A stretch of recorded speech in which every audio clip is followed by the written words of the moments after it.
For in our financial system, money is debt, and debt is money.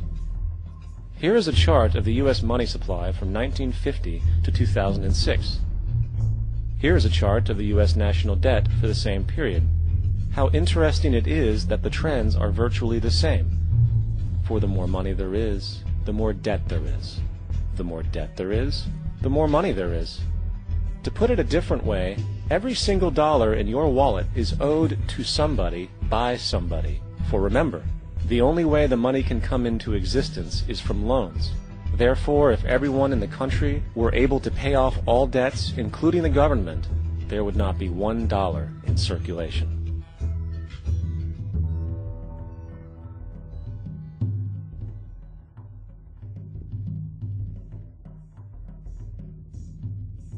In fact, the last time in American history the national debt was completely paid off was in 1835 after President Andrew Jackson shut down the central bank that preceded the Federal Reserve.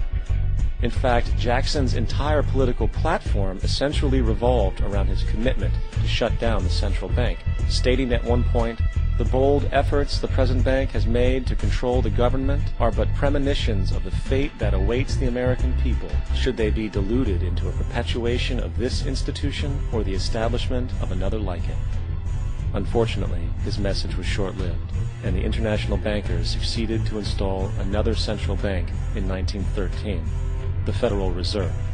And as long as this institution exists, perpetual debt is guaranteed. Now, so far we have discussed the reality that money is created out of debt, through loans. These loans are based on a bank's reserves, and reserves are derived from deposits. And through this fractional reserve system, any one deposit can create 9 times its original value, in turn debasing the existing money supply, raising prices in society. And since all this money is created out of debt and circulated randomly through commerce, people become detached from their original debt, and a disequilibrium exists, where people are forced to compete for labor in order to pull enough money out of the money supply to cover their costs of living. As dysfunctional and backwards as all of this might seem, there is still one thing we have omitted from this equation.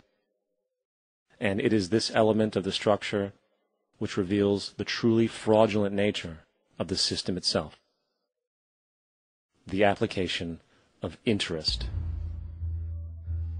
When the government borrows money from the Fed, or when a person borrows money from a bank, it almost always has to be paid back with accrued interest. In other words, almost every single dollar that exists must be eventually returned to a bank with interest paid as well. But if all money is borrowed from the central bank and is expanded by commercial banks through loans, only what would be referred to as the principal is being created in the money supply. So then, where is the money to cover all of the interest that is charged? Nowhere. It doesn't exist. The ramifications of this are staggering, for the amount of money owed back to the banks will always exceed the amount of money that is available in circulation. This is why inflation is a constant in the economy, for new money is always needed to help cover the perpetual deficit built into the system, caused by the need to pay the interest. What this also means is that mathematically, defaults and bankruptcy are literally built into the system, and there will always be poor pockets of society that get the short end of the stick. An analogy would be a game of musical chairs, for once the music stops, somebody is left out to dry. And that's the point. It invariably transfers true wealth from the individual to the banks. For if you are unable to pay for your mortgage, they will take your property. This is particularly enraging when you realize that not only is such a default inevitable due to the fractional reserve practice, but also because of the fact that the money that the bank loaned to you didn't even legally exist in the first place. In 1969, there was a Minnesota court case involving a man named Jerome Daly, who was challenging the foreclosure of his home by the bank which provided the loan to purchase it. His argument was that the mortgage contract required both parties, being he and the bank, each put up a legitimate form of property for the exchange. In legal language, this is called consideration.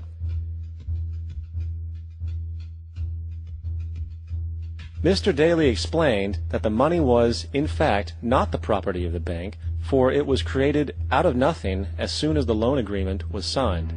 Remember what modern money mechanics stated about loans? What they do when they make loans is to accept promissory notes in exchange for credits. Reserves are unchanged by the loan transactions, but deposit credits constitute new additions to the total deposits of the banking system. In other words, the money doesn't come out of their existing assets. The bank is simply inventing it, putting up nothing of its own, except for a theoretical liability on paper. As the court case progressed, the bank's president, Mr. Morgan, took the stand, and in the judge's personal memorandum, he recalled that the plaintiff, bank's president, admitted that, in combination with the Federal Reserve Bank, did create the money and credit upon its books by bookkeeping entry. The money and credit first came into existence when they created it. Mr. Morgan admitted that no United States law or statute existed which gave him the right to do this. A lawful consideration must exist and be tendered to support the note. The jury found that there was no lawful consideration, and I agree. He also poetically added, "Only God can create something of value out of nothing."